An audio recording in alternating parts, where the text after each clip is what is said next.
Well, good evening there. This is Jonathan Starkey, a.k.a. AbFab, and we're here, and we're doing quite a serious podcast tonight. We're talking about the Department of Science, Innovation, and Technology.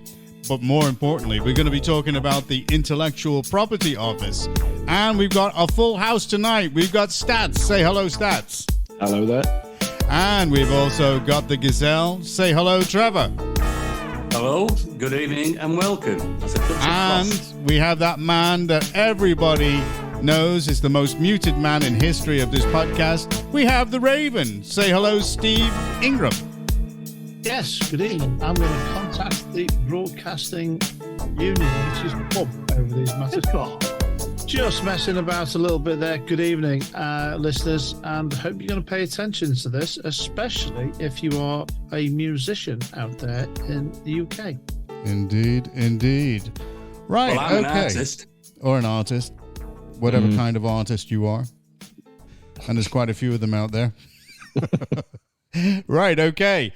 Now, does anybody recognize that Department of Science, Innovation, and Technology? I do, actually. I'm not wholly familiar with it, but yes, I've heard of it. Well, they're the former business enterprise and investment and science, what have you, and the Department of Culture, Media, and Sport. They're like a merge. I don't know why they keep on, when everybody that new that comes in, they merge these things and give a new name to something. Well, it's not just that. It enables a sweeping off of the desk of Indeed. All previous problems so that they can start again. And that's why the idea is, of course, that people give up. Yeah, well, I can go along with that. But anyway, let me tell you what their responsibilities are. They are responsible for positioning the UK at the forefront of global scientific and technological advancement. Does anybody see anything of that going on? No. Well, I do in some respects, in terms of the fact that we've got some great technological advancements and we've got a great country and we are developing in some ways. Really? I'm not exactly sure how much of this is contributed to by DCIT as such, but I do believe we've got quite a lot good going on in the country. Well, they're supposed to be driving innovations that change lives and sustain economic growth, delivering talent programs, physical and digital infrastructure, and regulation to support our economy, security, and public services. And they also supply R&D funding. Yeah, what about security? Does anybody, our channel isn't secure, is it, really? Not really, no. That's another subject matter altogether. But it's interesting that they talk about these things and they supply funding. So they don't supply funding. This is a government organisation. So it's the government. It's the public. Yeah, absolutely. And they bring together the relevant parts of the former Department for Business, Energy and Industrial Strategy and the former Department for Culture, Digital Culture, Media and Sport. So there we have it. So that's what they're all about. Now, they also comprise of different departments, and I think there's about 15 of them. And they have what's called the Intellectual Property Office. And they're responsible for the Design, Copyrights and Patents Act. And also, they are there to look after what's going on in the music industry, for music. So they are supposed to regulate the copyright management organizations. And when I say that, I'm talking about Performing Rights Society, the Mechanical Copyright Protection Society, and the Phonographic Performance Limited Society. So they've got a lot of stuff on their plate. Now, to say in the least that I'm not too impressed with them is an understatement. But anyway, let's go on. The discussion is about, is the Intellectual Property Office proactively protecting British IP interests over foreign interests? Now, in my estimation, where music is concerned, the answer is no. Now, the role of the Intellectual Property Office is in safeguarding intellectual property interests, and it's of paramount importance in today's globalized economy.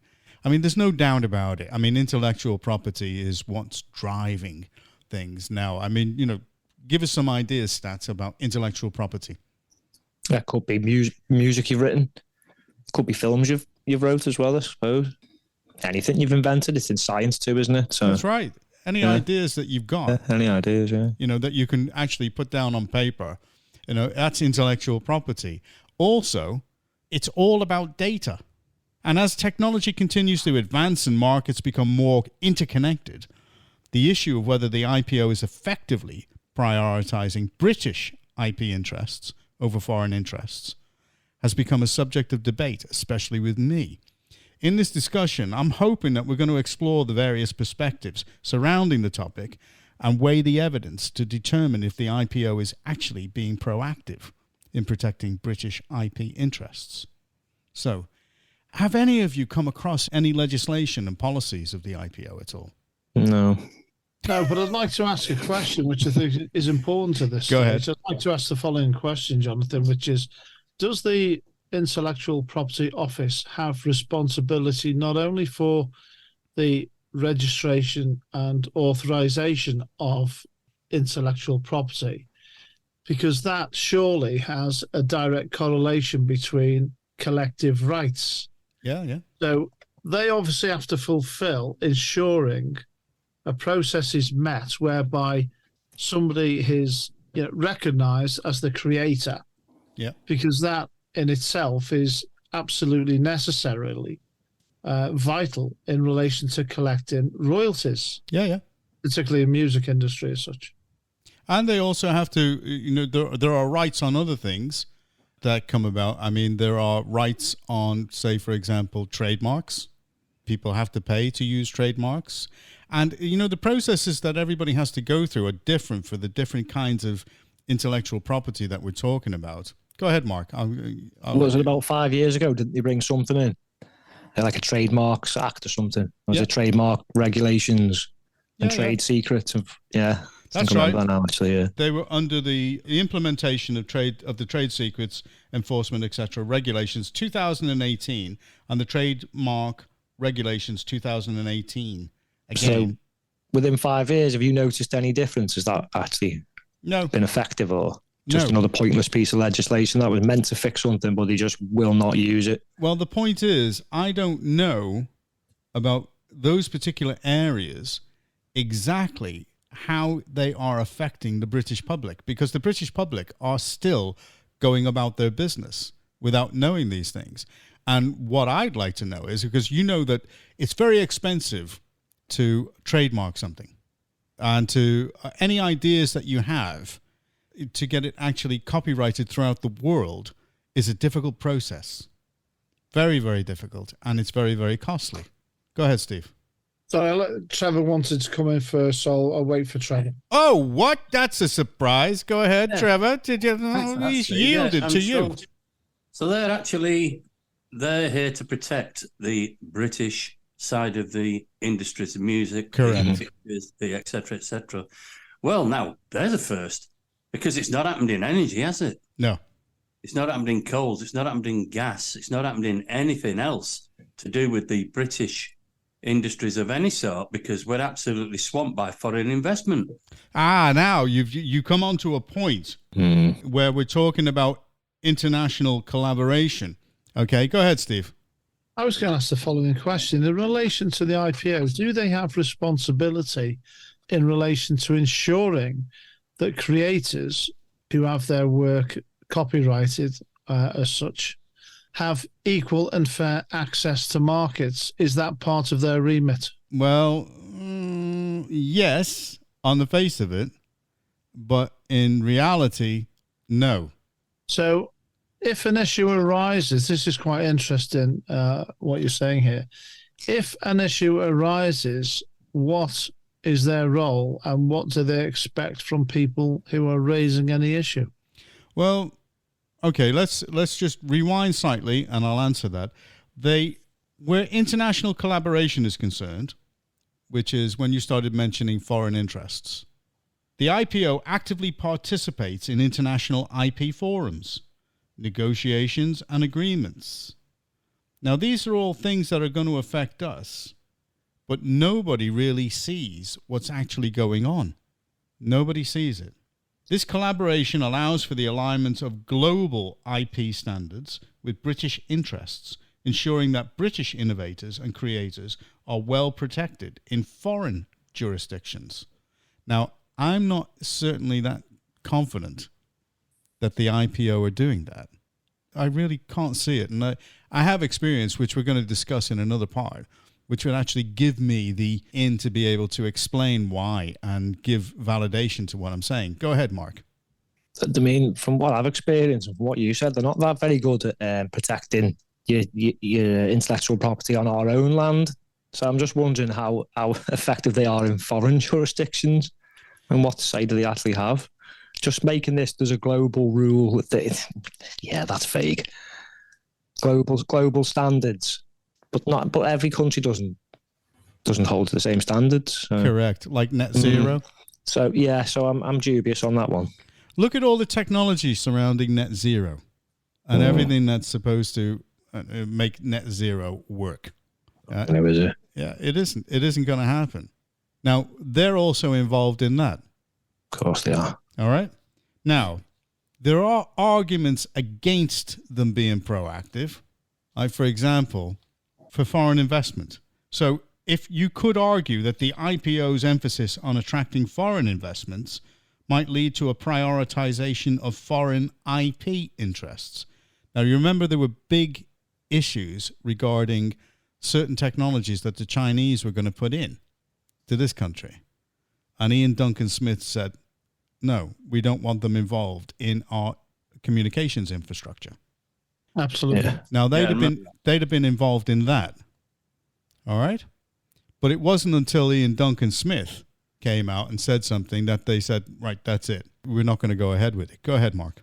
Shouldn't they be the ones to be on the ball with this? Since that's their job, not someone who's not even actually in the government. Is he a backbencher now, isn't he? Yeah. Duncan Smith. So why didn't they get onto all this? Well, here's another thing as well. You know, you could argue that the IPO's resources are rather thinly spread. So how are they able to actually tackle all these things? They don't want to upset foreign investment, but at the same time, they are tasked with trying to protect British interests. Go ahead, Mark. If they were so thinly spread, how are they going to speed up response times to infringement cases? Because I believe it's quite slow, isn't it? Yeah, slow. It's not I was being kind to them. You know, I've been waiting for answers to questions from 2016. 2016. 2016. And I'm going to go through some of those in great detail in part 2. Could you say that, could you defend them and say, well, we've got a complex global landscape going on here? Nobody wants to defend them. We have, but you still got to put our interest first. I'm sorry, but you have to. Well, it's this globalization thing again, isn't it? They're obsessed. Well, just picture it. They get into a nice round of talks. They go off on jollies, to different things, different meetings, lunches, meetings, and it's all very important and lots of discussions and da-da-da-da-da.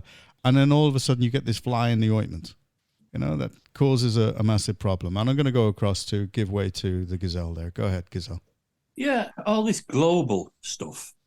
We're all involved in all this global, whatever it is, organizations. How come we always come last? We do. How come when everything we're involved in, whether it be France, whether it be the EU, we're always excluded from anything that's decent? I believe it's because we're undermined from the inside. And I'm going to give Mark a quick comment and then go to the Raven. Go ahead, Mark. Quick comment. I believe it's because we used to be the leaders in everything. And it's part of this thing, like we discussed in all our specials, where they just want rid of the English way of thinking because it's dangerous to them, isn't it? Yeah. Well, it upsets their equilibrium. Go ahead, Steve. Yeah. Before I come to the point I was going to raise, I just want to touch on what you've just said there, that you believe that we are bypassed from people on the inside here.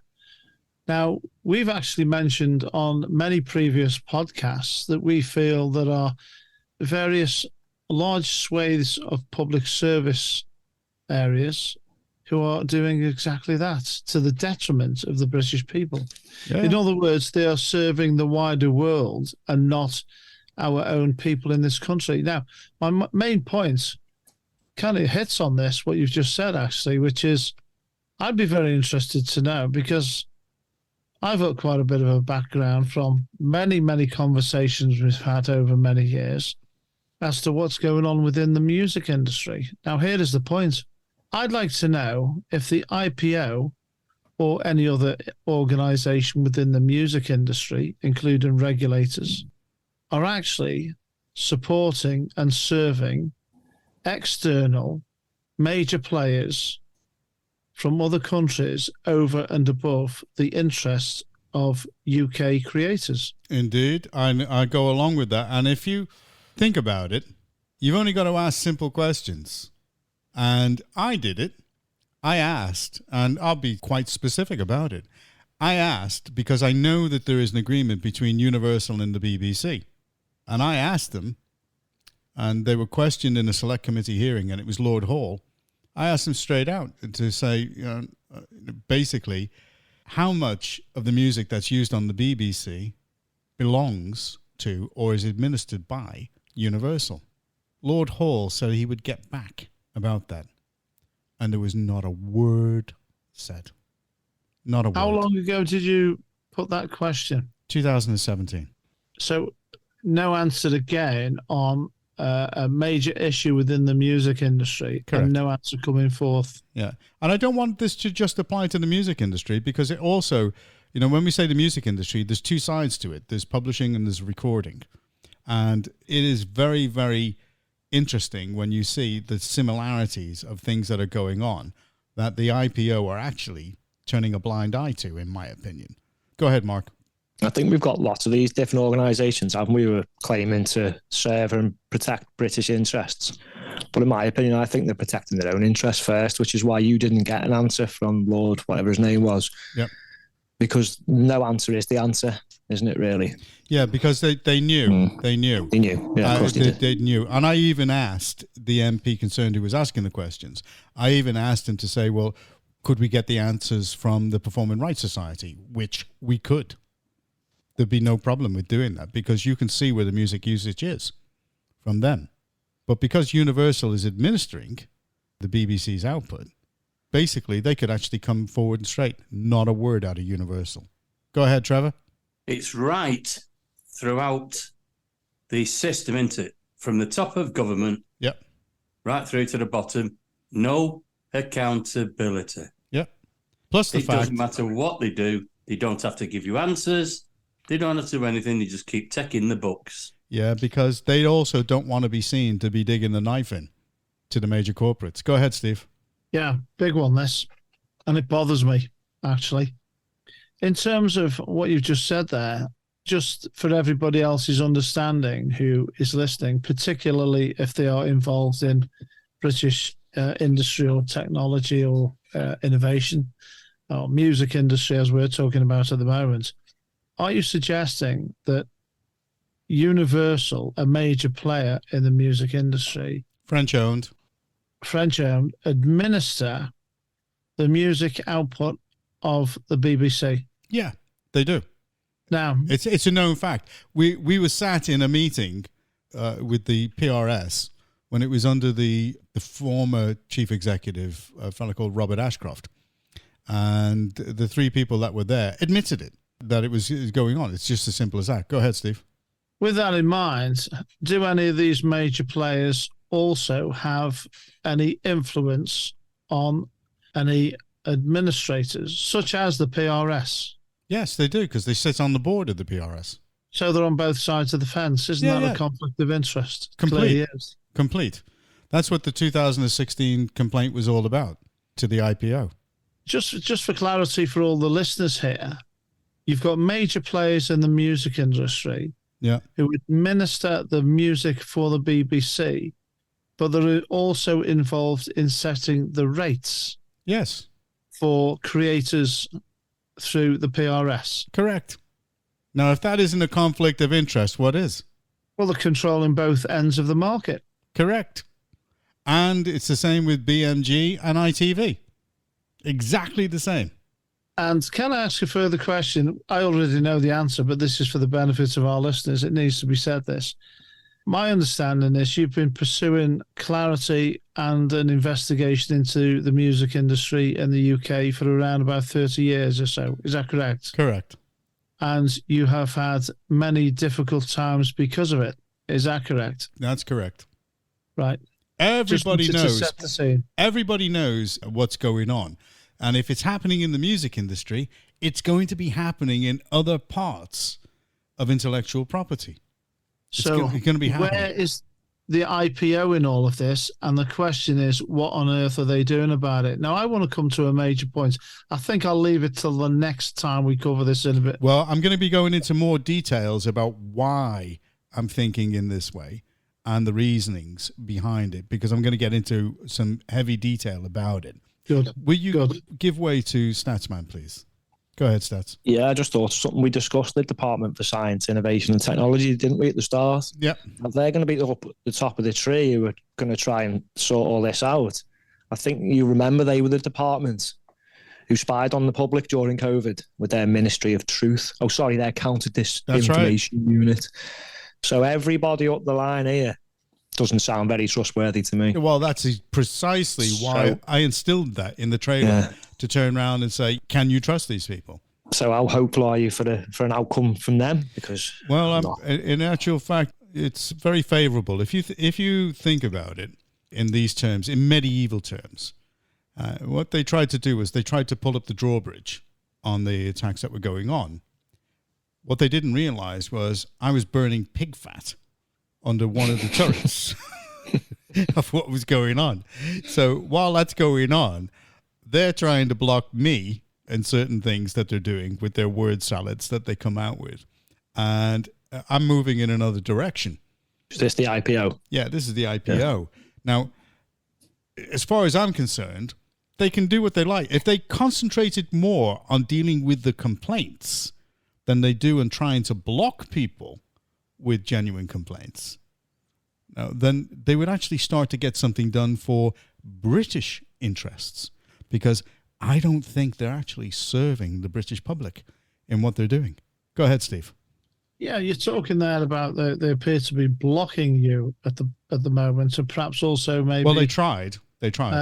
Yeah, perhaps they may do this with other people. We don't know. Now, the point is this: we all know, because we're all politically astute. We've all been politically involved in various things over many years, and we're also very aware. Now, we also know that organizations, political and otherwise, use various tactics.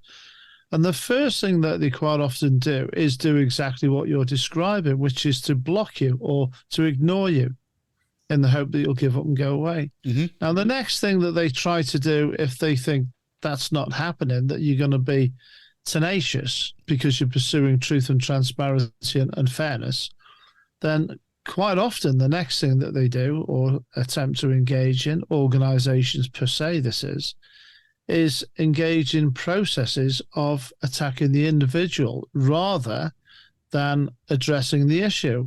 So my question is that happening to you? Are they trying to attempt to make you seem as though you're the problem when in fact you're not? They did try that. And unfortunately, they were caught out, and they were caught out big style.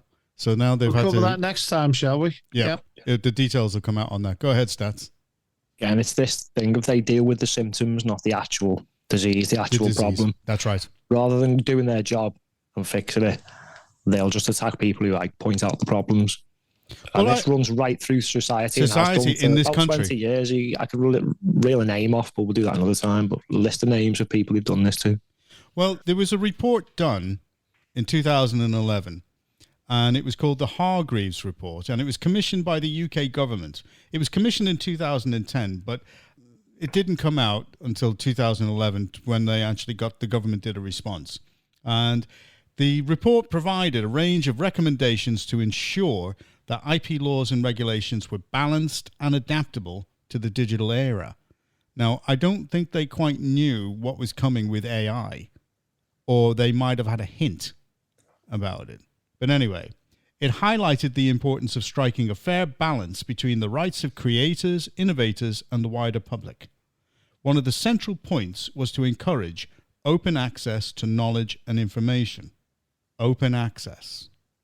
Now, that's not something that I am seeing where the Intellectual Property Office is concerned. They may be on the face of it being open and transparent, but in truth, I've not experienced that.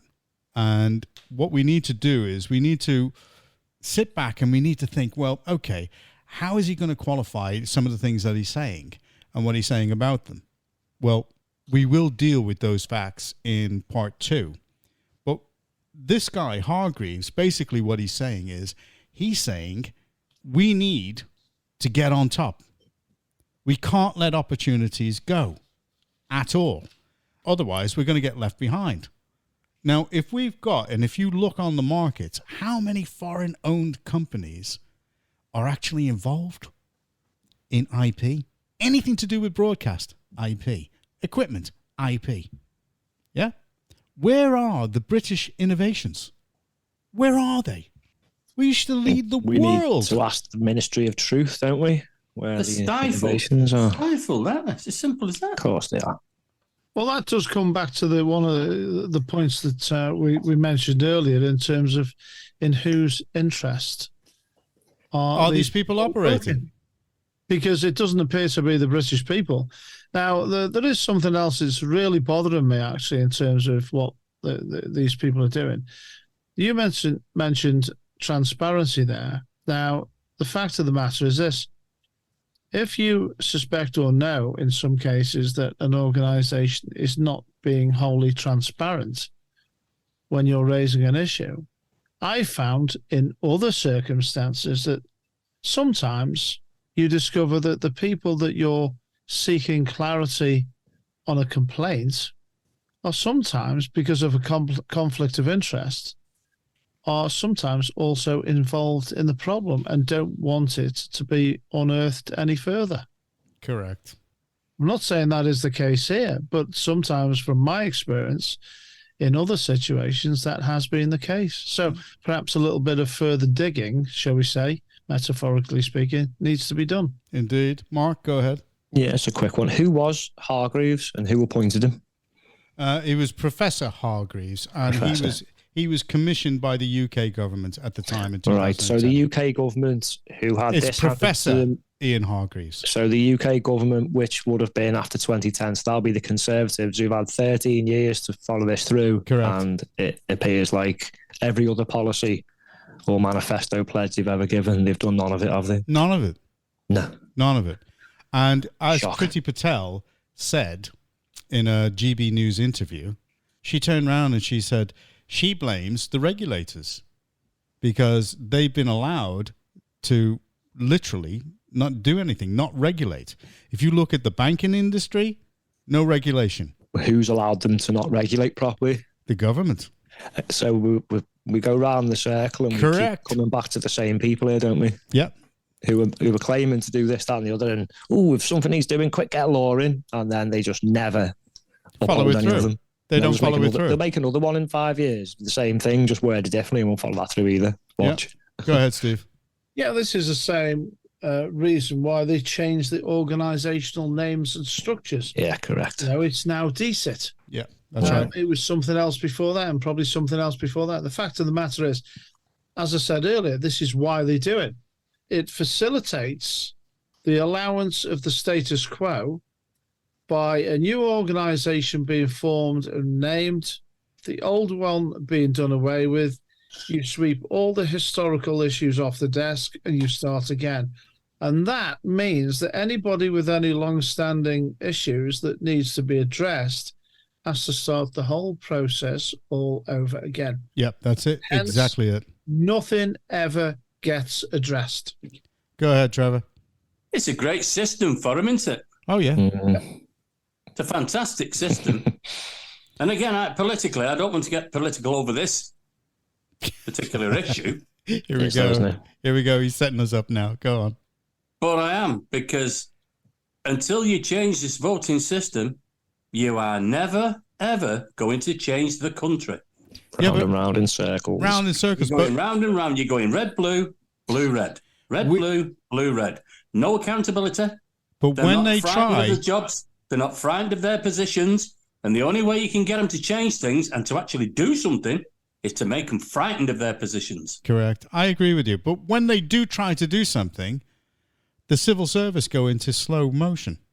If they don't agree with it, they just go into slow-mo, and that's it. And you can't move them. And the only way that you can move them, way that you can do things which sets them thinking, is when they're starting to get worried for their own positions, which is precisely what you're saying. And that is exactly what has taken place here. Exactly what's taken place here. Go ahead, Steve. We need a serious review and clear out of all government ministerial posts, the government system, the civil service, and we need to have a streamlined, reduced civil service which operates for the people and simply implements without dragging their feet and without refusal to implement government policy made for and on behalf of the British people. Okay, quick one there from Trevor, and I'm just going to go back to Hargreaves. Go ahead. Yeah, just to round it up, what's it, 650 of them at the minute, sack them all, put it in the job centre, politicians wanted, apply with it. Yep, okay, all right, I can go along with that. Right, I'm going to go back to the Hargreaves report. He emphasised the significance of copyright exceptions, allowing for activities like text and data mining for research purposes and the preservation of cultural heritage. He said, ignoring the importance of intellectual property could have dire consequences for the UK economy in the future. IP is a crucial driver of innovation and economic growth, fostering a competitive advantage for industries across the spectrum, from technology and pharmaceuticals to creative sectors like music, film, and design. Neglecting those recommendations of the Hargreaves report could result in stifled innovation, reduced foreign investment, and diminished economic returns for the nation. Well, I haven't actually seen, the lack of foreign investment, because they've got in. I mean, you've only got to look at football. Look at the investment that they've had in football, and look at the technology that is utilized to bring that to the public in broadcast, and how much money is involved in that. Go ahead, Steve.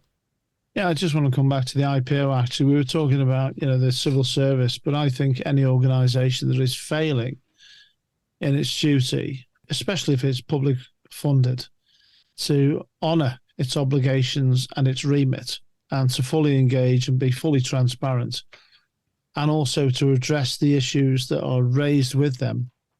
The people involved in holding up any due diligence and investigation on issues raised should be investigated and potentially sacked. Okay. Right. Okay. Well, just to start to bring things to a conclusion, when we were speaking in the beginning about the Intellectual Property Office, we were speaking about different subjects. What we were saying was arguments in favor of proactivity, and there was mention of legislation and policies, international collaboration, education and outreach. Right? Arguments against proactivity, the lack of foreign investment, resource allocation, complex global landscapes. Now, I'm just going to give a quick middle ground perspective. And I'm going to say it's important to acknowledge that the IPO operates in a nuanced environment where it must consider both British and foreign interests. So they have to strike a balance between promoting foreign investment and protecting domestic IP interests, which is crucial for fostering innovation, economic growth, and international collaboration. Now, in my opinion, they're not getting that balance. They're not getting that balance at all. So, there's going to be a debate, and everything that surrounds the Intellectual Property Office proactively protecting British IP interests over foreign interests, to me, is ongoing. The IPO's role involves navigating a complex landscape, admitted. But the IPO's legislative measures, international collaborations, and educational initiatives demonstrate, and they do out front demonstrate, an effort to protect British IP. But I'm not seeing it myself. So, as far as I'm concerned, it needs to be exposed and it needs to be said. and it needs to be brought out. And in part 2, we're going to actually discuss some of the real nitty-gritty information about the reasons why we should trust them and what reasons do they give to trust them. At the moment, I don't have a lot of reason to trust them at all. Go ahead, Trevor. Yeah, just to bring it right bang up to date, to a comparison to this, we've got the migrants at the moment. I don't want to go off this subject in particular, but it's still exactly the same thing. You've got the IPO supposedly regarding protecting British interests, etc. Yeah, and that's going secondly. Same as the migrants. You've got the migrants shipping them in now. They're giving them everything, whatever, ignoring all the local people. I can see the correlation of what you're saying. Well, that's what I'm getting at. It's just another failing system. It's another failing organisation that just tells you what it's doing, but it doesn't do it. Well, in my opinion, the truth of the matter is that they don't want to be seen to be the people actually doing the dirty deed. Which is their job. Which is their job. Or supposed to be. Or supposed to be. Mm. That's my opinion. The problem for them is they're being put in a corner now. I can say that if there is a revolving door in the industry, because how many times do we see gamekeeper turn poacher in big things? We've seen it in water industry. We've seen it in finance. Yeah? Who remembers that guy from HMRC who was the head of HMRC, and then all of a sudden, when he comes out of HMRC, he gets a really, really plush job with HSBC. How about that? Yeah, it's just typical, isn't it? Well, that's the way that it comes in. And all these little things are legally nuanced so that there is a little loophole there which allows certain things to go by. Well, they haven't counted for the Scottish ancestry. Me. and William Braveheart isn't going to be hung, drawn and quartered this time. I can tell you now. Isn't going to happen. Well, the thing is, we're highlighting these at the moment via Cheshire Matters. We're doing exactly that. We're doing it with CWAC. Yep. We're highlighting the non-accountability of the councillors. And also, we're now doing it with organisations like the IPO. You're just highlighting the failings, the unaccountability of any of it. And this is what Cheshire Matters is all about. Yes, telling the truth about what's going on and bringing it out and saying it as it is. It is. There you go. Well, I have to say, gentlemen, Steve, get to the bar. Yeah, right. No, I'm sorry. I'm reading through endless reports and various things to do with the IPO and doing quite a bit of reading at the moment. Take a break. Go to the bar. Not just them, but other players in the We're thirsty for that digital pint. Well, you're not getting one. You're not getting one. It's as simple as that. And I've now got longer pockets and even shorter arms. Come on. Spitting digital feathers here, mate. No, that moth has decided to fly back and reside for a lot longer in my wallet. Well, on that final note, okay, we're going to say good night. Thank you very much for the conversation. Say good night or goodbye, good morning, good afternoon, the Raven. Yes, goodbye, listeners. And I hope that people in the music industry are not taking us for fools despite our banter, because we are very adept at looking into things in finite detail. Maybe Universal and BMG are going to invade. I'll be useless at that too. Yeah, that's okay. Go ahead, Trevor. Say good night. Goodbye. Yes, good afternoon. In all the good rainbow manner, I am fully inclusive, so it's bye from me. There you go. Okay, Mark. Go ahead. Goodbye, gentlemen, and a big goodbye to our lovely listeners. Yes, Mark, can we ask you a question before you go? Listen. Oh, it depends what it is. Go on. I'll have you take got a yourself chance. a new hobby that may contribute to you having a girlfriend yet? No. Oh, good grief. I agree with that.